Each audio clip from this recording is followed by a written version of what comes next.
Hey everyone, it's Erin with Counter Read, joined by Brandon, also of Counter Read. And Nebraska just fell 20-17 to Michigan State. Um, we have a lot to talk about. So before we jump into that, Brandon, how are you? I'm doing well. Not the result not the result I expected we would get, but also obviously not the result any any Huskers to see. But uh, we'll dig into it more later or as we go a little bit. But I think my big message is like it'll be okay. Um, it'll be okay. Yeah, I was thinking a lot about the video we recorded heading into this matchup and just some of kind of that like those pre-game thoughts and all of my thoughts that I had before this game still exist. I still think that this is a team that is outperforming its expectations. I do think that this is a team that will get bowl eligible. It just was a little bit of a setback, and it's not when you have that momentum behind you, everyone's really excited. You're looking at the potential to go, you know, have that 4 game winning streak, to get bowl eligible right away in November. Like there was just a lot of that momentum that I think the takeaway I kept feeling was this team felt just flat from nearly start to finish. There was these little moments of spark, but then somebody would get hurt. Or there were these little moments of spark and then something would go awry. And the Nebraska team that we would see 1 week ago or 2 weeks ago seemingly was able to overcome maybe a little those missteps ever so slightly more effectively than for whatever reason this Nebraska team today could. And we talked about this before we started recording, so I'd like to get your perspective. But I think it's just really right now where Nebraska's at is that margin for error is so small that this is not a team that can really overcome a lot. And that is not a negative. It's just where it's at, where unfortunately it just felt like once that ball started rolling in the direction Nebraska didn't want it to against Michigan State, it was really hard for Nebraska to stop it and start moving things in the opposite direction at that point. And I think that's just where I kind of saw it is like once the momentum started rolling this one direction, Nebraska just really struggled to kind of overcome that. So I'm curious what your thoughts from the margin of error piece, but then just how Nebraska performed against Michigan State. How I'm just curious what your thoughts are on that. Yeah, I mean, Matt Rule post game said as much, like referring to the defense. I'm paraphrasing here, so don't quote me because he just went live a couple of minutes ago. But effectively said, he didn't see the same spark defensively, and I would agree with that. Like it's something that's kind of been tough to quantify for Nebraska defensively, but they've just been really solid. Like they're gang tackling. There's a ton of people to the ball. They're coming up fast to make tackles, and that all seemed dulled a little bit in this game. And to be quite honest, like with the state of Nebraska's offense, it's needed that defense to be that good to get to the point that they are at. So, you know, everybody's entitled to a slightly off day, even a good Nebraska defense. It happened. It, it happened to coincide with a day where the offense was. Let me put it this way: there are three big calls in this game. There was a touchdown that was reviewed but not reversed for Michigan State. That call was not confirmed; it was upheld, meaning inconclusive. Okay, so it goes.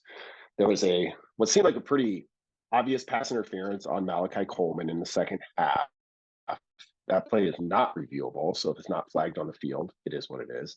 And then at the end of the game, there was Harburg's arm coming forward on a fumble that cost Nebraska time when time was the most valuable resource. I hear all that. It's very curious that last call in particular was not reviewed. That said, Michigan State deserved to win this game. I think they were better all day defensively. They came in committed to making Nebraska prove it could make them pay through the passing game. And Nebraska, other than a play or two, never really did. Like, so they were committed to stop the run. And this isn't like a big, bold, out of nowhere plan. Like most teams have tried to play Nebraska this way. for whatever reason, like it it just Nebraska couldn't answer the bell. Michigan State was just better today. So I hear, there were some very questionable calls, three big ones that all went against Nebraska in this instance. This isn't a game where I feel I'm gonna hang my hat on that time because Nebraska just wasn't quite good enough. Like I really feel like, you know, the Michigan game aside, which at this point maybe you have or maybe you don't questions about how level that playing field was, given what we've heard about Michigan in recent weeks. Michigan's also really good, so that is what it is. I think this was probably Nebraska's like most disappointing performance of the season for me. They just it wasn't there for them, and that's credit to Michigan State. Yeah, I think, there are some positives here for Nebraska. Nebraska didn't have any penalties, for example. That's a big win, but turnovers were still an issue. It was like kind of one of those things that were for every like positive that we can find, there's kind of the counteracting negative, which it's not to be negative. I'm just saying there are things that if you are Matt Rule and the staff and you're going to go look at like, how do we fix this thing? For all of the positives, you're going to go, okay, well, yes, that was something that helped, that got us in a better spot, but this is what also hurt us. And the thing that I kind of took from the defense a little bit is, and I don't like I don't feel any differently. Like it's really, really like I have to say, if you watched our video heading into this matchup, I don't feel any differently about the defense. I still think it's a very selfless defense. I don't feel like they were viewing today any differently than they viewed any other matchups previously. It's just unfortunately they had a bit of a they just had a bit of a downswing and just weren't able to play to the level that they have in recent weeks. And I think that really does just speak to kind of how that margin of error, where this is a team that, had gotten onto a 3-game win streak. I think a little bit of it is this is all very new. Matt Rule talked about that. This is a team that has players who are at the collegiate level are experiencing a 3-game winning streak for the first time in their career. So to now like kind of have to keep putting that together, I think a little bit of this was maybe because we could sit here all day and go, hey, those calls should have gone differently. They should have gone in favor of Nebraska, or that call should have been made. That was unfair, or, all of these things. But good teams overcome that. Good teams will overcome these things. I will say it for Nebraska 1 week ago. It overcame an onslaught of fumbles because in that game, Nebraska was the better team. Nebraska just unfortunately all around was not the better team against Michigan State. But I think there's a lot to be learned from this. And hearing Matt Rule talk about this post game, he was very clear about that too. He's like, this is the kind of game you learn from. Like, this is the kind of game that you're going to now be able to take and do something with it, because you have this ability to teach to this moment of, hey, you can either get down on it and keep playing like this, or now you know what not to do next time. And when you are a team that's trying to piece things together, and I still believe outperforming the expectations that were set for you at the beginning of this season, you might get kicked in the teeth once or twice, maybe 3 times, however many times, but you are likely still going to be, and you're like, this is a team that is likely still going to end up bowl eligible. This loss to Michigan State made things a little bit tougher when it comes to like the Big Ten race and where Nebraska falls within it, but it's not still impossible. But it's just, I think more or less at this point, Nebraska's goal is to get bowl eligible more than anything else. I think everything else is kind of just, actually, that's, I'd say, like maybe our goal as media and fans. I actually think for like Matt Rule and his team, they just want to keep getting better. And this is a game that can make you better, depending on what you learn from it. So I know for fans watching this, it's probably really frustrating to think about those what if moments. If the calls had just gone a little bit differently. I mean, we're watching on FS1. They're literally saying that that one touchdown for Michigan State looked likely like an incomplete pass, but it was just not conclusive enough. Like it was just too inconclusive to overturn it. So if let's say that had been called an incomplete pass, it likely would have stayed as an incomplete pass, but the difference is they had called it as, so then you can get mad about that. But unfortunately, what can you do? You have to just take these as they come and move forward. So I think there's a lot to learn. I think there's a lot to be happy with, which is wild. I really do. When you look at the time of possession, Nebraska held in this game. You look at the rushing yards, Nebraska dominated there. Not so much in passing game, but overall yards, Nebraska was hanging tough. I think about like, I'm just looking at the stat lines really quick.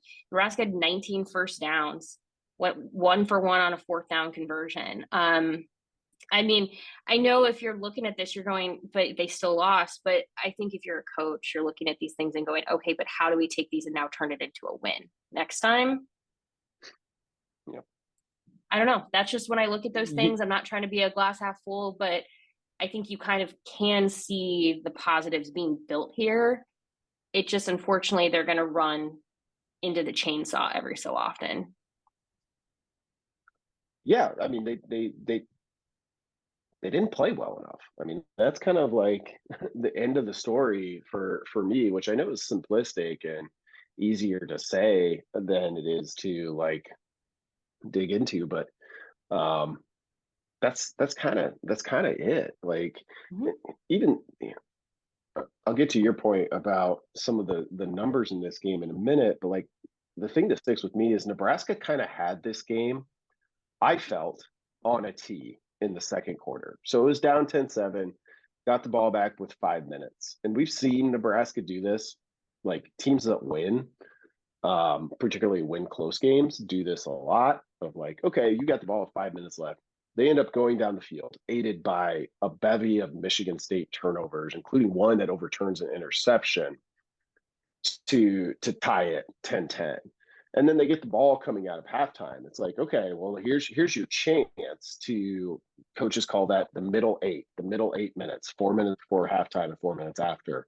And they came out in the second half and couldn't do it offensively, despite a pretty promising start to it. And that's the moment where it really became game on for me. It was a tie game, but I felt like Nebraska had the opportunity to take control, and it didn't there. And Michigan State responded with a good drive, and Nebraska was playing uphill the rest of the way. In terms of positives, and this isn't like I don't have to pick through the box score to find this. This is just kind of like football. I picked through. I'm just how kidding. it works. No. I'm not saying that at all. How dare you? I'm just kidding. But like the yards, yards in this game were basically even. I don't remember exactly what they were off the top of my head, but close enough. We'll call it even. The difference is Nebraska's -3 in turnovers. This is the first time since September 16th, so week 3, that Michigan State, which is also very turnover prone, had not had at least 2 giveaways in a game. So that's a bit of an upset in terms of what you would have expected from Nebraska in this defense. But throw out the third turnover, which happened on Nebraska's last gasp play, so we'll call it -2. Statistically, like it averages out that those turnovers are usually worth 5 points to the team that gets them. So that's -10 for Nebraska, and you lost by 3. And that's not trying to put lipstick on a pig or anything. That's just it's what it is. It's kind of what I expect the message from Rule to be, not specifically that, but some version of that to the team when they hit the practice field again. Like, you know what, guys, we didn't play well. We were -2 in turnovers, and we lost because of it. And that's what it is. We'll see with the rest of the results on Saturday what this does to the Big Ten West race. I think it does more. It hurts Nebraska more there, obviously, than it does in their ability to still make a bowl game. So they'll be okay. Yeah, it's gonna be okay. And I was just doing a quick like scroll through Twitter because I was just kind of curious. And yeah, there's a lot of there people are very upset with the officiating. And you know, there's only like there that's something that you can't control, unfortunately. As a team, you can hope for the best and hope for great officiating, and if the officiating doesn't go your direction one game, Nebraska's been on both sides of that coin. So just looking at that, there are some things that, yeah, I agree, looking at it, that it's so very clearly like where there's a face mask that got missed, or there's these pieces, but at the same time, like, what do you do as a team when that happens and you're on that side of that coin where it's not being called? And yeah, I think I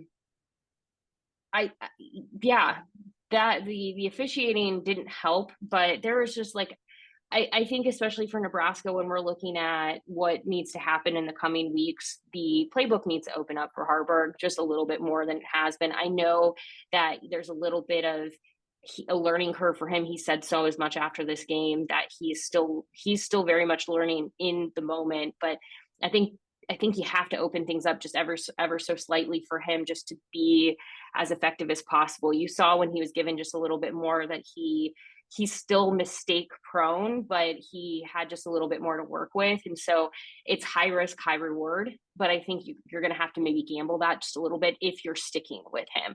Or, as the officials said, you could go with Chuba Purdy. I cannot believe they said Chuba.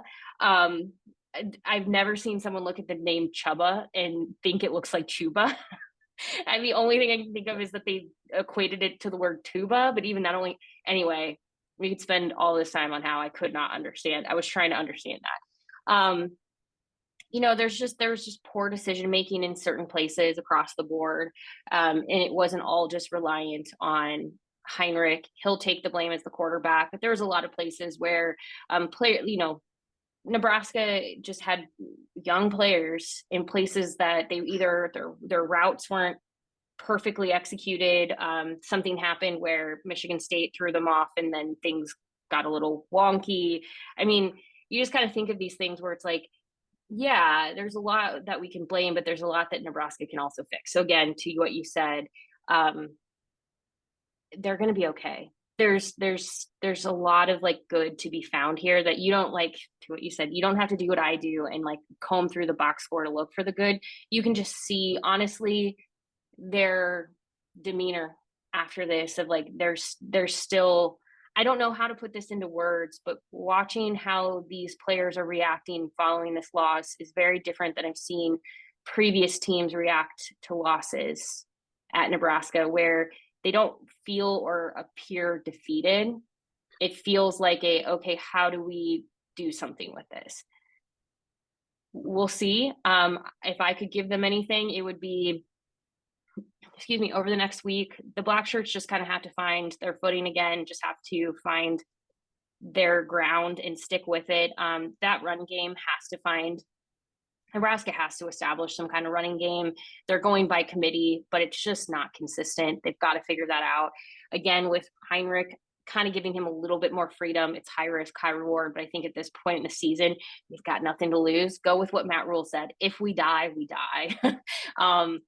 And yeah, you're going to have to deal with the fact that injuries are there, specifically on the offensive line. So when you open the playbook up for someone like Heinrich just ever so slightly, you might be looking at another interception here or there, but you might also be giving him freedom to play just a little bit differently. I imagine like these are all things that they're going to be looking at. It's how do we just make this offense as effective as it can be, and how do we make sure that this defense is playing to its top ability, because that is how this team is going to win. They will get that 6th win, but I'm guessing they would like to get more than that.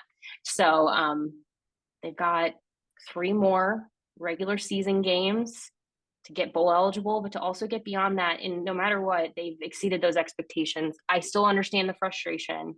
I do. But I think it's going to be okay. No, I think to your point earlier, like Matt Rule talked about it at one of his recent press conferences about how he's trying to get them from being the team that like goes out and loses the first 2 games of the year and then comes out and plays well against Northern Illinois and then doesn't play so well but gets a win, and then doesn't play well against Michigan. And what's been different after Michigan is that, they had the 3-game winning streak. They kind of stacked it together a little bit. That said, now you had one where you didn't play well.